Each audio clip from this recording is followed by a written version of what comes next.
"I don't shake hands with staff," he sneered, yanking his manicured hand away from her extended palm like she carried some contagious disease. The marble lobby of First National Trust fell silent. 12 customers in line stopped their conversations. 3 tellers froze mid-transaction. Even the security guard's hand moved instinctively toward his body camera. Dr. Amara Kingston stood there, her hand suspended in the air for exactly 3 seconds. Her worn leather briefcase hung from her shoulder. Her modest blazer looked out of place among the designer suits and luxury handbags scattered throughout the bank's pristine interior. Branch manager Reginald Whitmore III turned to the nearby sanitizer station, pumping the dispenser twice while muttering hygiene protocols just loud enough for everyone to hear. A customer in line pulled out her phone. The red recording light blinked on.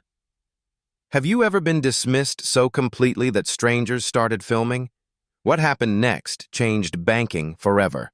The digital clock above the marble reception desk read 2:47 p.m.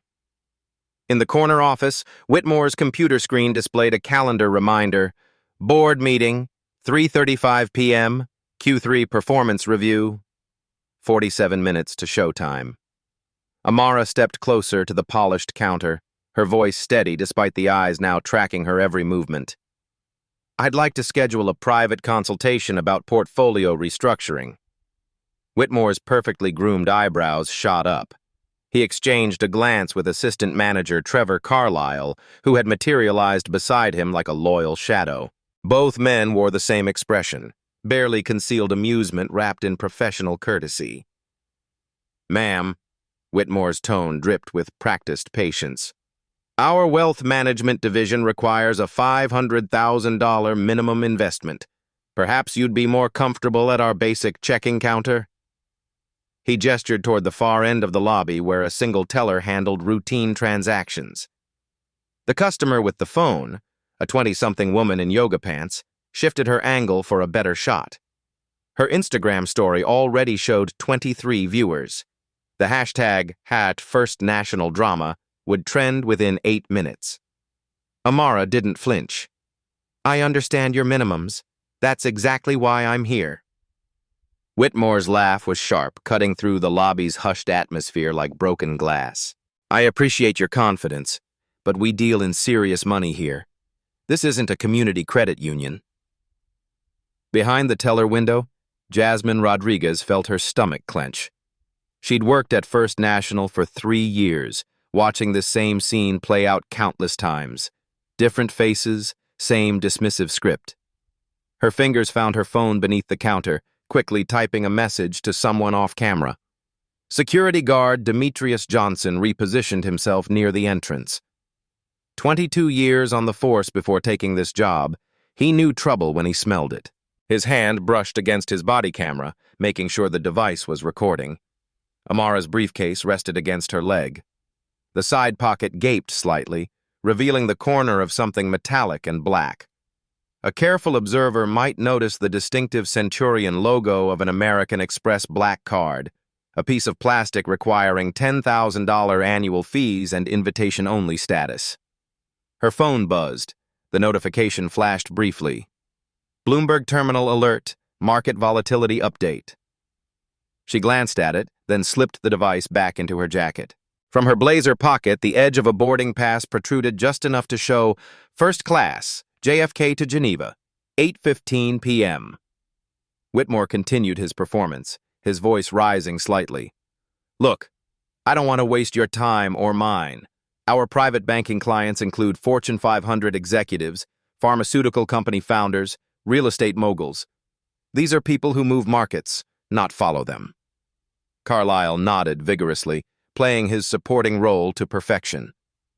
"Mr. Whitmore handles portfolios that most people can't even pronounce the numbers on." The Instagram live stream had reached 847 viewers. Comments flooded the screen. "This is so wrong," and "Someone needs to check this manager," mixed with angry face emojis and fire symbols. Mrs. Eleanor Hastings, 73 and sharp as her grandmother's pearls, stepped out of line. She'd banked here for 42 years, had watched 3 generations of her family grow up with First National accounts. Excuse me, young man, but I've never seen such rudeness in my life. Whitmore's smile faltered for just a moment. Mrs. Hastings, this doesn't concern you. Please return to your transaction. It concerns me when you treat customers like servants, Eleanor shot back, her voice carrying the authority of old money and older values. More phones emerged from pockets and purses. The scene was being captured from multiple angles now, uploaded to TikTok, Facebook, Twitter. Modern technology turned every public space into a potential courtroom. Amara remained calm, almost serene. Her fingers drummed once against her briefcase handle, a subtle rhythm that might have been nervousness or might have been something else entirely. Some people, Whitmore announced loudly enough for the growing audience, watch too much television. They think walking into a bank means you're automatically an investment banker. That was the moment everything shifted. The comment hit the lobby like a slap. Jasmine looked up from her window, horror written across her face. Demetrius stepped forward, his training kicking in. Even the other customers seemed to sense they'd crossed into dangerous territory. But Amara's expression didn't change. If anything, she seemed to grow more still, like a predator that had just spotted its prey. Television, she repeated quietly, almost to herself. That's interesting. The live stream viewer count jumped to 1,247. Someone had shared it to a local Facebook group. The notification badges on various phones began lighting up like Christmas trees. Whitmore, emboldened by what he mistook for submission, pressed his advantage. I'm just saying there's a difference between ambition and delusion. We can't help everyone who thinks they deserve the VIP treatment. The clock now read 2:54 p.m., 38 minutes until the board meeting that would determine Whitmore's promotion to regional vice president. He had no idea that 38 minutes was more time than he'd need to destroy his entire career. 2:56 p.m. The board meeting loomed 39 minutes away. Trevor Carlyle sensed an opportunity to impress his superior. He stepped forward, adjusting his tie with the confidence of a man who'd never been told no by anyone who mattered. Is there a problem here? His voice carried the practiced authority of middle management. Mr. Whitmore, do you need assistance handling this situation? The word situation hung in the air like smoke from a fired gun. The Instagram live stream had exploded to 247 viewers, 147. Comments scrolled faster than anyone could read. This is discrimination. Someone call the news. Get her name. The hashtag #banking. While Poor began trending in real time across multiple platforms, Amara studied both men with the calm attention of a scientist observing specimens. There's no situation, gentlemen. I simply requested a consultation about moving my assets. Assets. Whitmore's repetition made the word sound like a joke. Ma'am, I think there might be some confusion about what constitutes investable assets versus, say, a savings account. Carlyle nodded enthusiastically. Perhaps our community branch on Elm Street would better serve your needs. They specialize in smaller accounts, first-time banking relationships, that sort of thing. The suggestion landed like a physical blow. Even Demetrius, positioned by the entrance, visibly winced. 40 years of life had taught him to recognize coded language when he heard it. 3 customers left the line in disgust. One was Mrs. Patterson, whose family had banked here since the 1960s. She made eye contact with the live streamer and shook her head slowly, deliberately. Eleanor Hastings had heard enough. Her Prada handbag hit the marble floor with a sharp crack as she stepped forward. Young man, I've been banking here since before you were born. This woman has conducted herself with more grace than you've shown in 5 minutes. Mrs. Hastings, Whitmore's voice carried a warning edge. Please don't let emotion cloud your judgment. We have procedures for a reason. The live streamer panned her camera to capture Eleanor's response. The 73-year-old woman drew herself up to her full 5'2" height. Don't you dare lecture me about emotion. I've watched this bank serve 3 generations of my family. I know good customer service from bigoted behavior. 2:58 p.m. 37 minutes until the board meeting. Carlyle pulled out his phone, fingers flying across the screen. "I'm calling corporate security. This is becoming disruptive to our business operations." Disruptive. Amara tested the word like wine, rolling it around before swallowing. That's a fascinating choice of terminology. Her phone buzzed again. This time, she glanced at the screen longer. The caller ID showed only initials. KH Executive Office.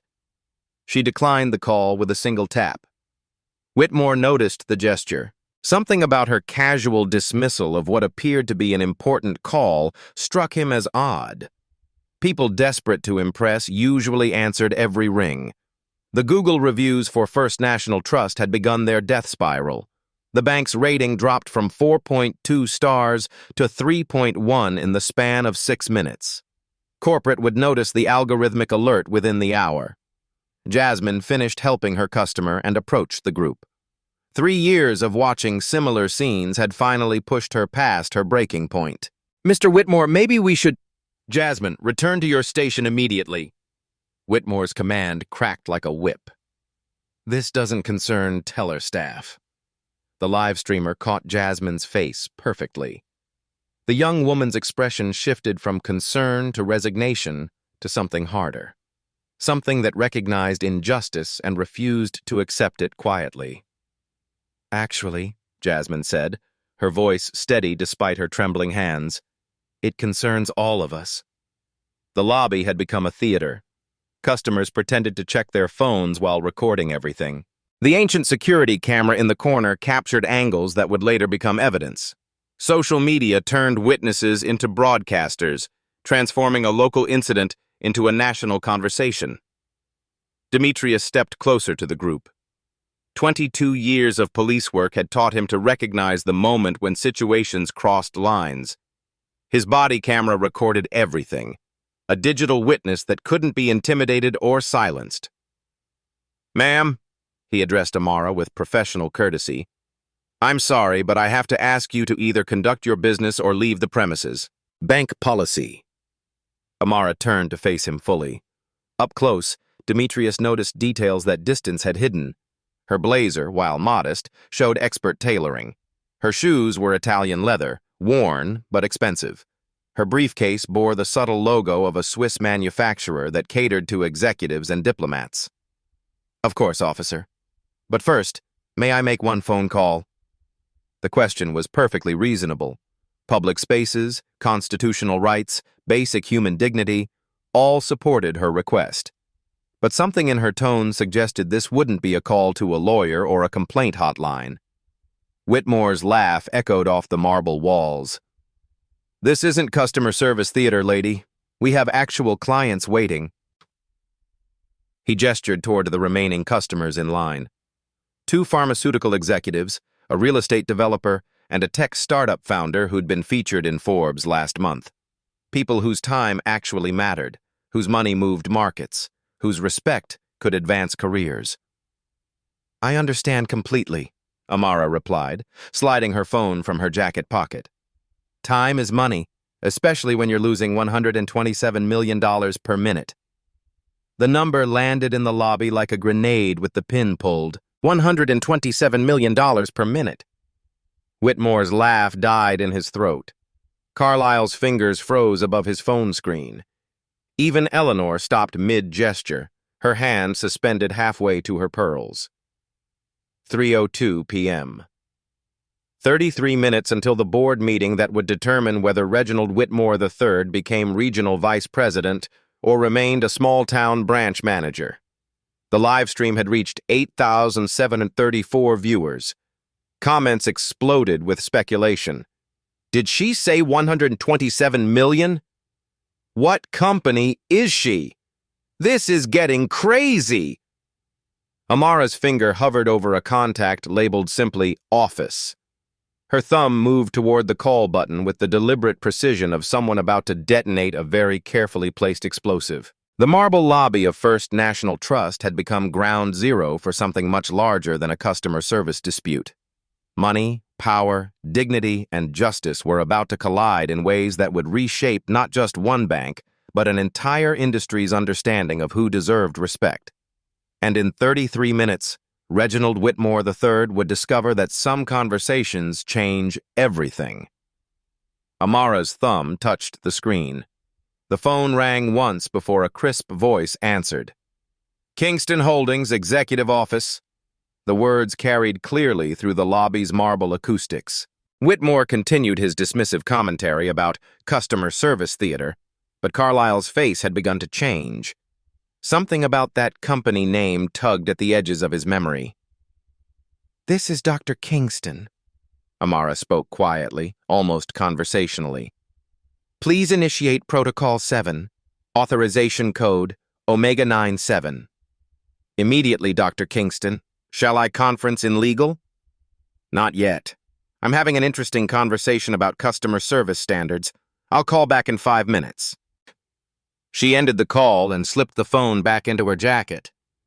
The lobby had fallen completely silent except for the soft hum of the air conditioning and the distant clicking of phone cameras capturing every moment. Whitmore's laugh sounded forced now, hollow. "Did you hear that? She's got an assistant playing along with her fantasy. What's next? Claiming she owns the Federal Reserve?" But Trevor Carlyle wasn't laughing.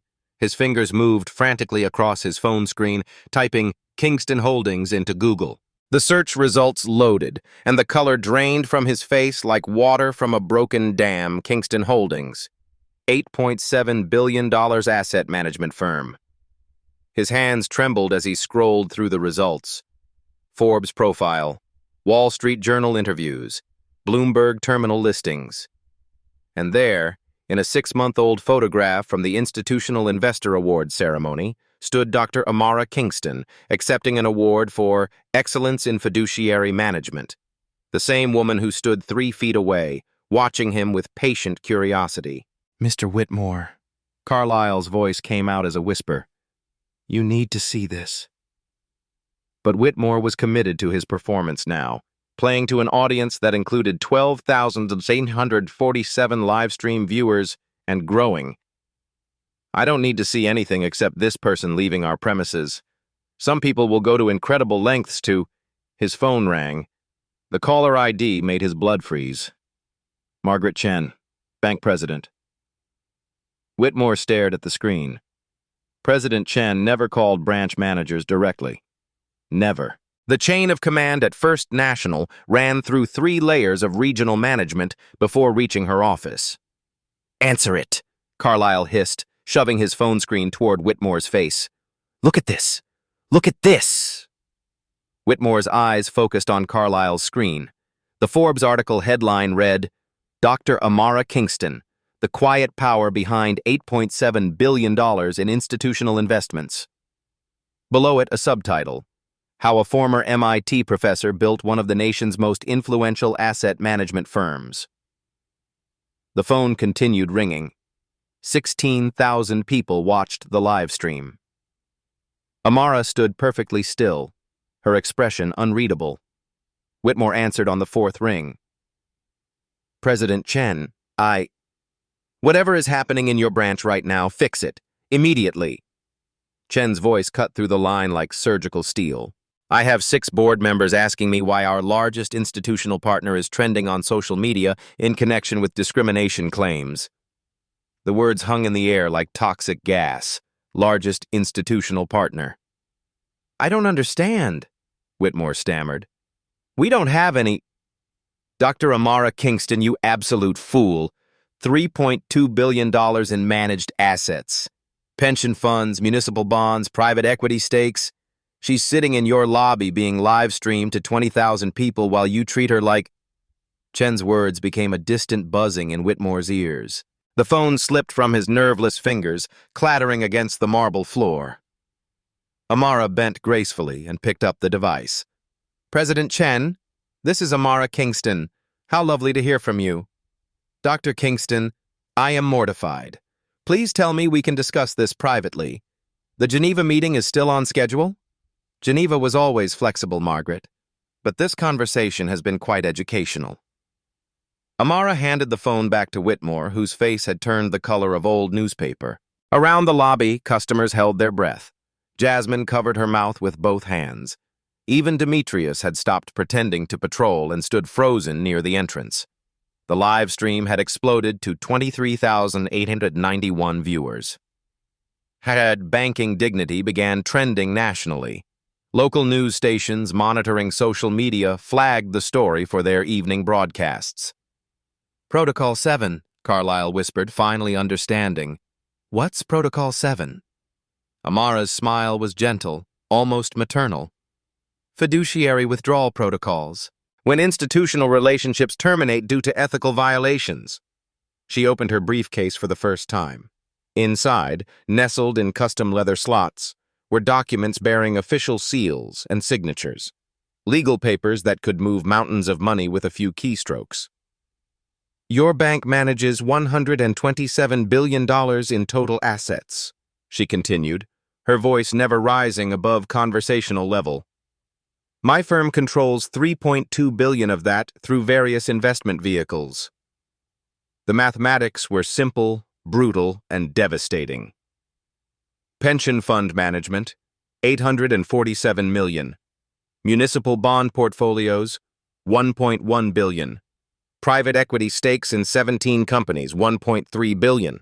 And Whitmore's MBA training kicked in automatically, calculating percentages even as his career crumbled around him. $3.2 billion out of $127 billion. Nearly 3% of the bank's total managed assets. In banking, 3% was the difference between profit and catastrophe.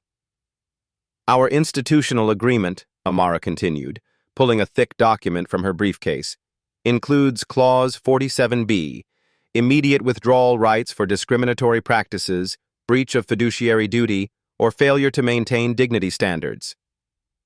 She turned to a highlighted section and read aloud. "Upon determination of ethical violations, client reserves the right to immediate asset withdrawal with all associated penalties transferred to institution." The live stream had reached 31,247 viewers. Someone had shared it to Reddit. The story was spreading like wildfire through financial Twitter, where bank stock analysts tracked sentiment in real time. Whitmore's phone buzzed with notifications. Text messages from colleagues, emails from supervisors, alerts from the bank's social media monitoring system. The damage was cascading through the institution's nervous system like a virus. "Dr. Kingston," he began, his voice barely audible. "Please, let's discuss this privately." "Privacy was offered 18 minutes ago," she replied, checking her watch. "I prefer transparency now." Carlyle grabbed Whitmore's arm. "The board meeting. They're expecting you in 20 minutes to discuss your promotion." The irony was exquisite. Whitmore had spent the last 3 years positioning himself for regional vice president. The promotion required a spotless record, exemplary customer service ratings, and the ability to manage high-value relationships. In 18 minutes, he'd managed to destroy all three. Amara's phone rang. She glanced at the screen. KH, trading desk. "Excuse me," she said to the group, answering the call. "Yes?" "Dr. Kingston, we're seeing unusual activity in First National's stock price, down 4% in the last 10 minutes. Should we hedge our municipal bond positions?" Her response carried clearly through the silent lobby. "Not yet, but prepare the transition protocols for immediate execution if needed." She ended the call and looked at Whitmore with something that might have been pity. "The market is efficient, Mr. Whitmore. 29,000 people are watching this conversation. Institutional investors read social media. Stock prices reflect sentiment in real time." The live stream counter showed 34,156 viewers and climbing. Comments flooded the screen faster than human eyes could follow. Local news trucks were probably already en route. "I came here today," Amara said, her voice carrying the weight of absolute authority, "to discuss expanding our relationship with First National, a new education initiative, possibly some community development projects." She paused, letting the words sink in. "Now I'm considering ending it entirely." The words hit the lobby like a physical force. Ending it entirely. $3.2 billion, gone with a signature. Eleanor Hastings stepped forward, her voice cutting through the tension. "Young lady, I've been watching this whole disgusting display. Whatever you decide, you have my complete support." "Mrs. Hastings," Amara smiled, recognizing a kindred spirit. "Thank you. Your loyalty to principle over convenience is exactly why institutions like this should exist." Jasmine had abandoned all pretense of working. She stood at her window, tears streaming down her face, not from sadness, but from the relief of watching justice unfold in real time. 3 years of swallowing similar humiliations, of watching customers dismissed and degraded, had been building to this moment. Demetrius approached the group, his body camera recording everything. "Ma'am, I need to apologize. I was just following procedure, but—" "Officer, you were perfectly professional," Amara interrupted. "You treated everyone with equal respect. That's all anyone can ask." The security guard's relief was visible. 22 years of police work had taught him the difference between following orders and following conscience. Today, they'd aligned. Whitmore's phone exploded with notifications. Regional managers, compliance officers, the communications department, everyone who mattered at First National was suddenly very interested in a small-town branch manager's Tuesday afternoon. "The expansion project," Carlyle whispered, remembering fragments from executive briefings. "The Community Development Initiative, $30 million in approved funding." Amara nodded. Kingston Holdings was prepared to recommend First National as the primary financial partner for 17 municipalities across 3 states.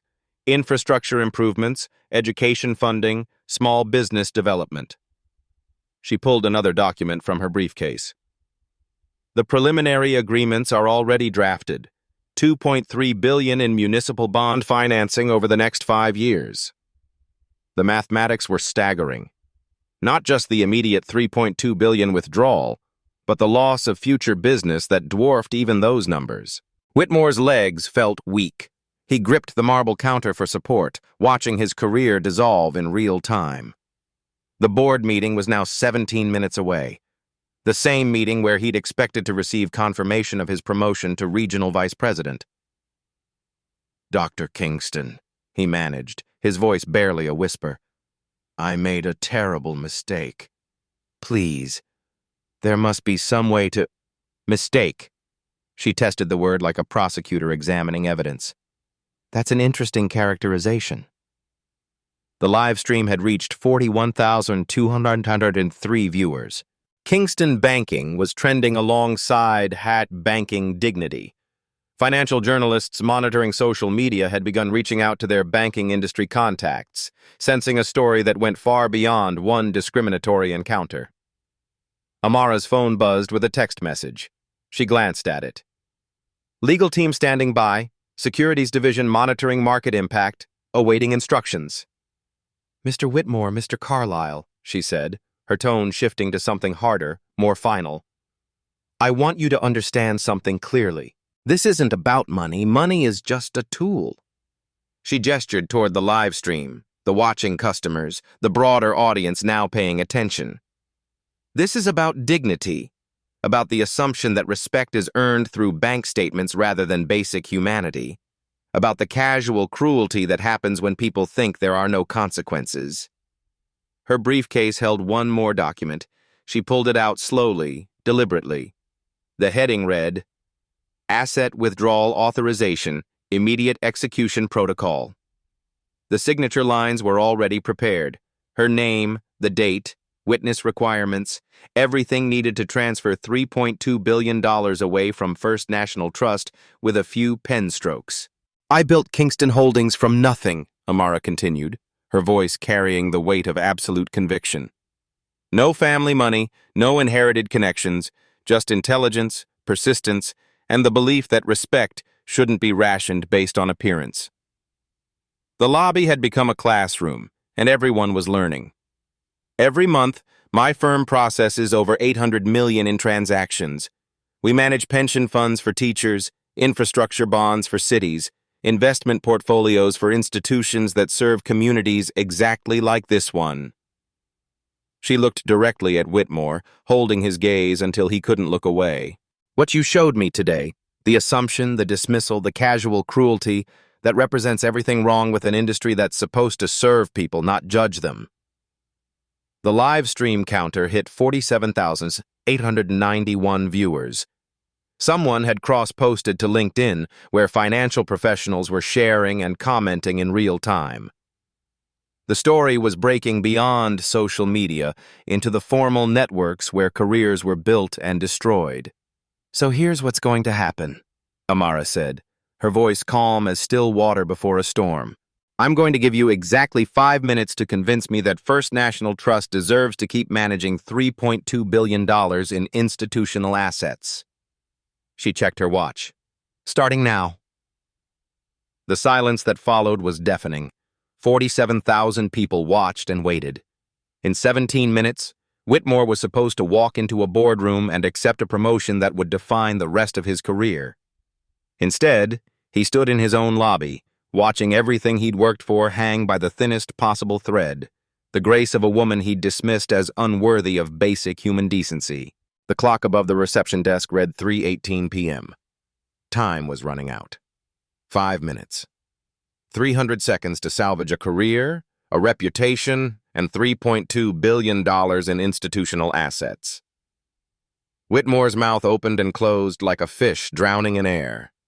3 years of MBA training, countless customer service seminars, and executive leadership workshops had never prepared him for this moment.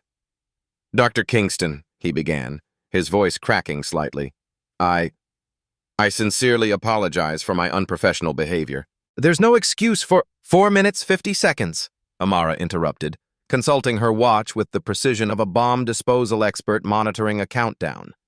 The live stream had reached 52,147 viewers. Comments flooded the screen so fast they blurred into a digital waterfall of outrage, support, and disbelief. Local news stations had dispatched crews. The story was breaking into mainstream media cycles in real time. Carlyle grabbed Whitmore's arm, whispering frantically, "The diversity initiative, the community outreach programs, promise her anything." But Amara heard every word. "Mr. Carlyle, promises are just words until they become policies. I'm more interested in systemic change than personal apologies." Her phone rang again. This time she answered on speaker. "Dr. Kingston, this is David Chen from Securities Trading. First National's stock price has dropped 7% in the last 20 minutes. Should we short the position before market close?"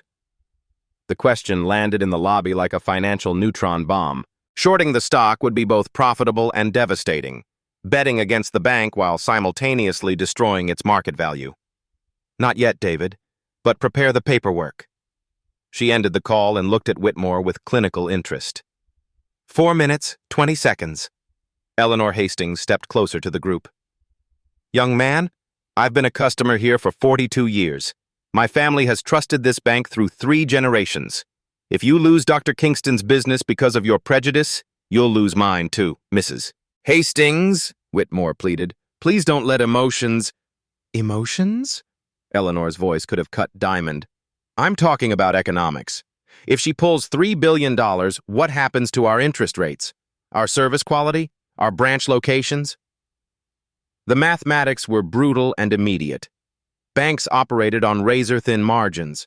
Losing 3% of managed assets would trigger cost-cutting measures across the entire institution. Branch closures, staff reductions, reduced services for remaining customers. 4 minutes, Amara announced. Whitmore's phone buzzed with a text from President Chen.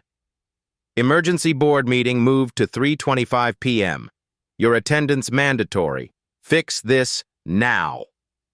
The board meeting had been rescheduled around his crisis. Every executive at First National was now watching, waiting, calculating the damage to their own careers if this situation exploded beyond containment. "Dr. Kingston," Whitmore tried again, sweat beading on his forehead despite the air conditioning. "What would it take? What policies? What changes? What guarantees?" Amara pulled a leather portfolio from her briefcase. "I'm glad you asked. Kingston Holdings maintains detailed requirements for institutional partnerships. She opened the portfolio, revealing a comprehensive document titled Dignity Standards for Financial Service Providers. First, immediate implementation of bias monitoring systems. Every customer interaction recorded and reviewed quarterly for discriminatory patterns. Carlyle nodded frantically. Absolutely. We can install new systems, train the staff. Second, Amara continued, reading from her document. Mandatory implicit bias training for all staff members, from tellers to executives. Quarterly certifications required. Done, Whitmore said immediately. Whatever you need. Third, establishment of a customer dignity ombudsman position, independent oversight of service quality with direct reporting to the board of directors. The requirements were comprehensive, expensive, and would fundamentally alter how First National operated. But they were also reasonable, ethical, and long overdue.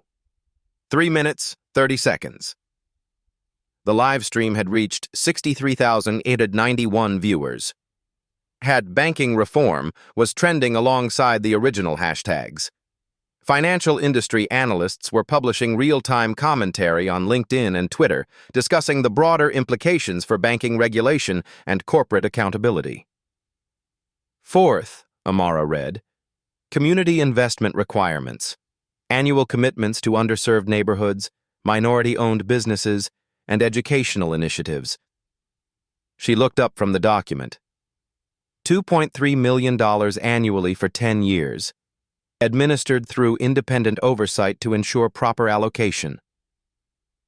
Whitmore's calculator brain worked frantically. $23 million over 10 years, plus implementation costs for new systems and training.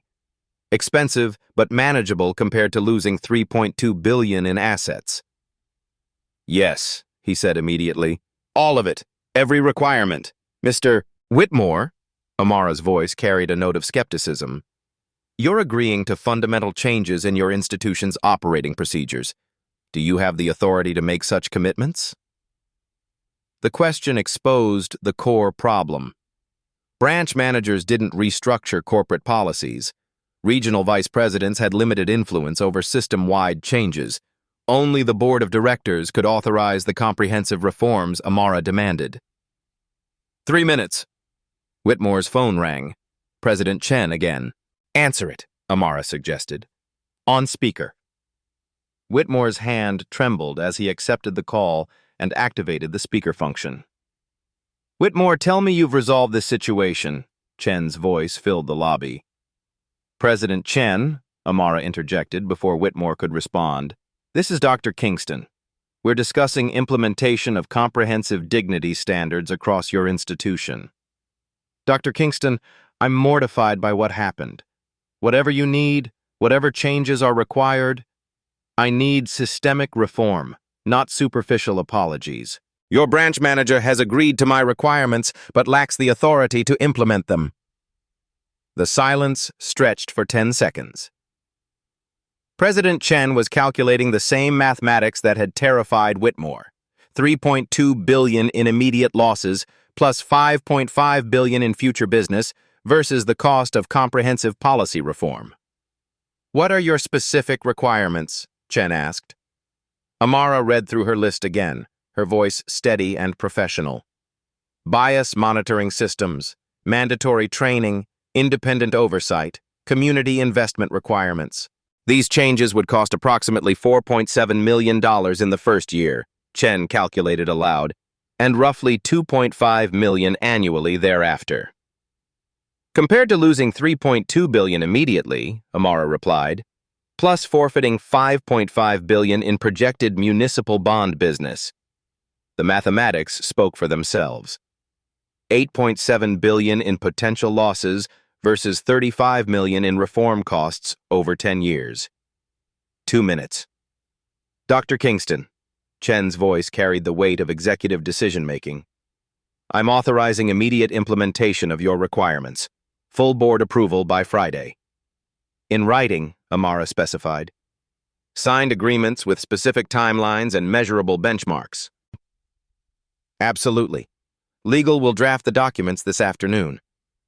1 minute, 30 seconds. The live stream had exploded to 78,034 viewers. Someone had created a hashtag specifically for the countdown. Number 90 seconds left. Local news crews were arriving at the bank, setting up cameras outside the marble entrance. "Dr. Kingston," Whitmore found his voice again. "I want to personally apologize. Not because of the money, but because what I did was wrong. Fundamentally, ethically wrong." His apology carried the weight of genuine recognition. 3 years of casual prejudice, of assumptions based on appearance, of treating dignity like a privilege rather than a right. 1 minute. Amara closed her portfolio and returned it to her briefcase. The asset withdrawal authorization remained on the counter, unsigned but ready. "Mr. Whitmore, your apology is noted, but I'm more interested in whether you understand why this happened. Because I judged you based on your appearance, instead of treating you with basic human respect," he said immediately. "Deeper than that." Whitmore thought for a moment, his career hanging in the balance. "Because I assumed that wealth and worth were the same thing. That your value as a customer depended on what I could see instead of who you actually were." 30 seconds. The lobby held its breath. 78,000 people watched through their screens. Employees throughout First National monitored the situation. Financial analysts waited to see whether $3.2 billion would stay or go. Amara picked up the withdrawal authorization, holding it like a loaded weapon. "Mr. Whitmore, I'm going to give First National Trust 6 months to prove that meaningful change is possible.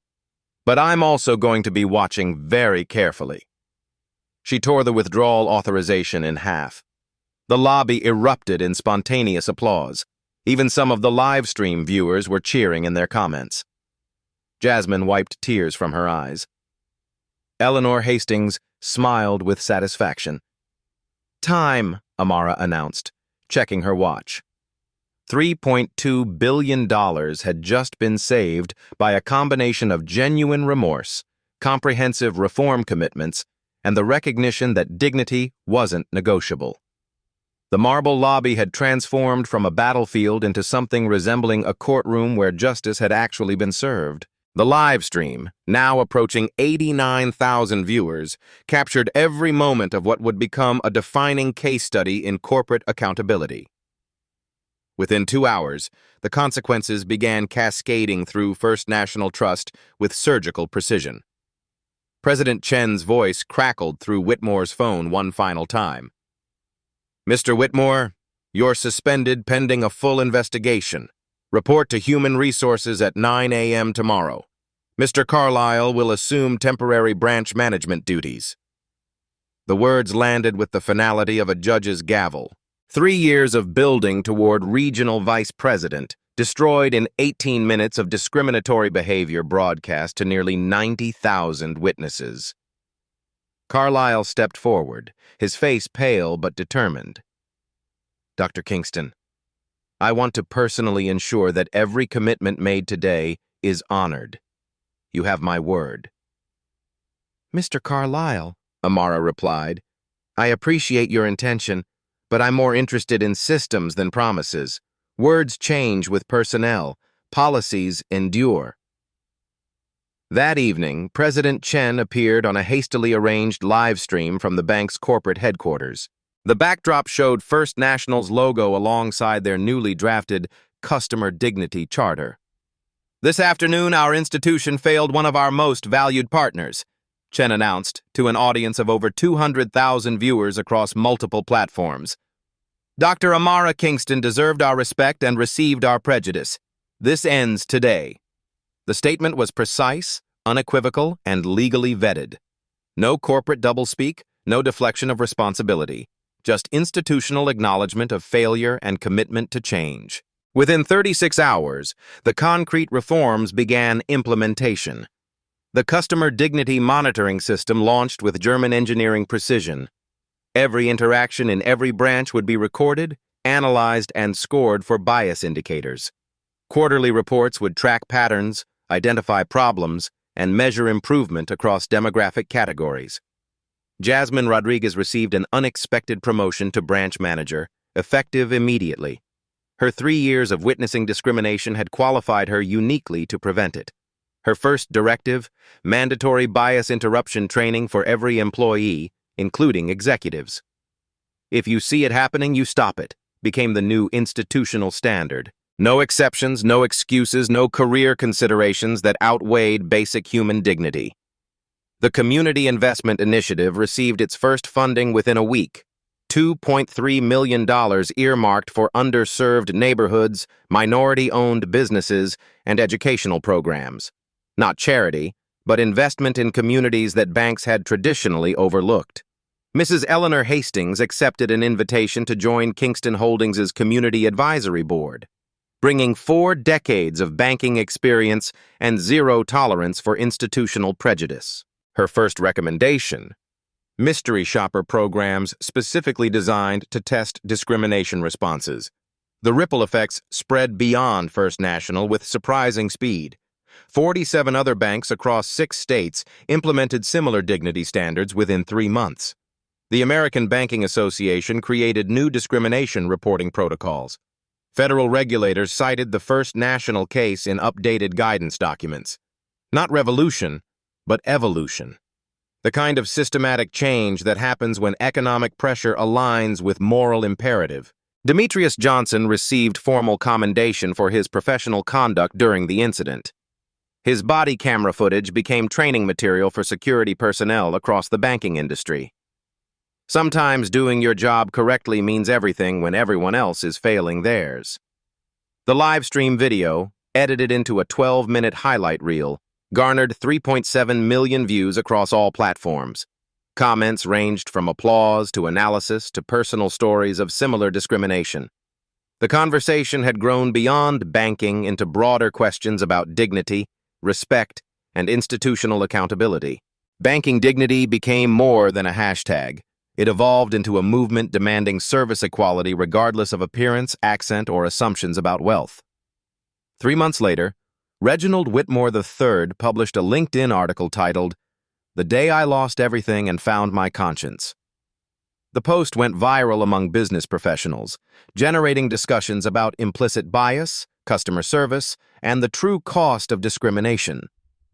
His new position at a small community credit union paid 40% less than his First National salary. But his performance reviews consistently highlighted his newfound commitment to treating every customer with equal respect.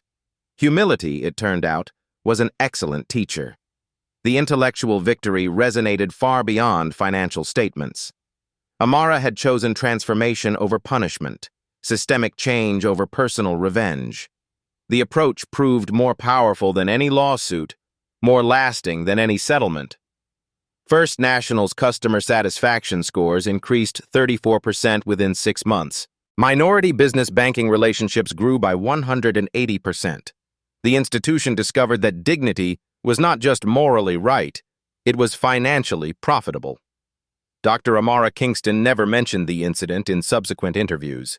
When asked about effective corporate reform strategies, she simply noted that meaningful change requires both economic leverage and moral clarity. Markets respond to both profit and principle.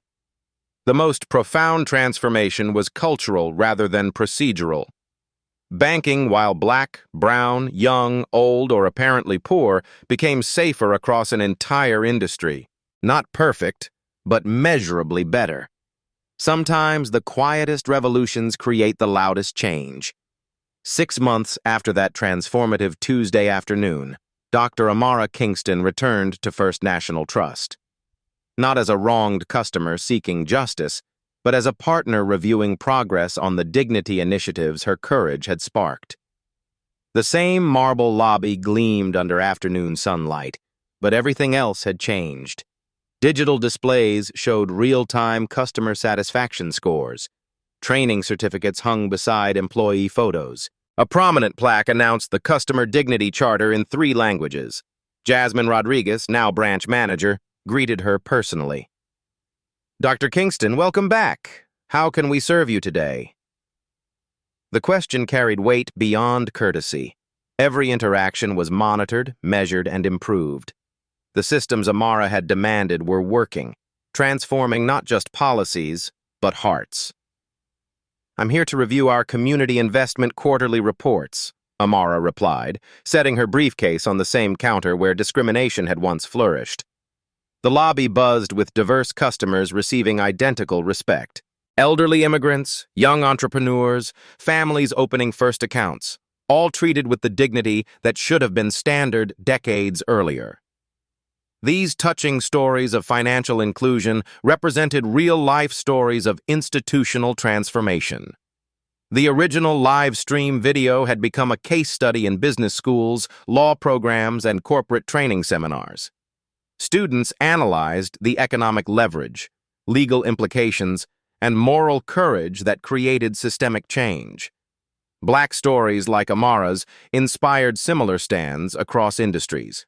Mrs. Eleanor Hastings, now 83 and sharper than ever, served on 3 banking reform committees. Her advocacy proved that allies come in unexpected packages and that moral courage transcends demographic boundaries. Reginald Whitmore's humbling had become legend in banking circles. His transformation from prejudiced manager to equality advocate demonstrated that people could change when consequences demanded growth. His current credit union consistently rated highest in customer satisfaction surveys.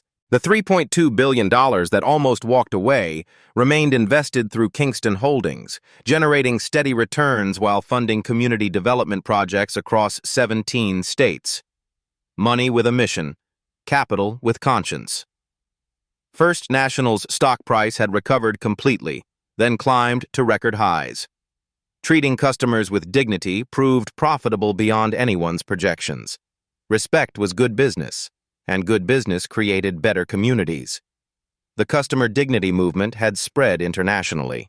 Banks in Canada, the UK, and Australia adopted similar monitoring systems. Financial institutions worldwide recognized that discrimination wasn't just morally wrong, it was economically stupid. Dr. Amara Kingston rarely discussed that Tuesday afternoon publicly.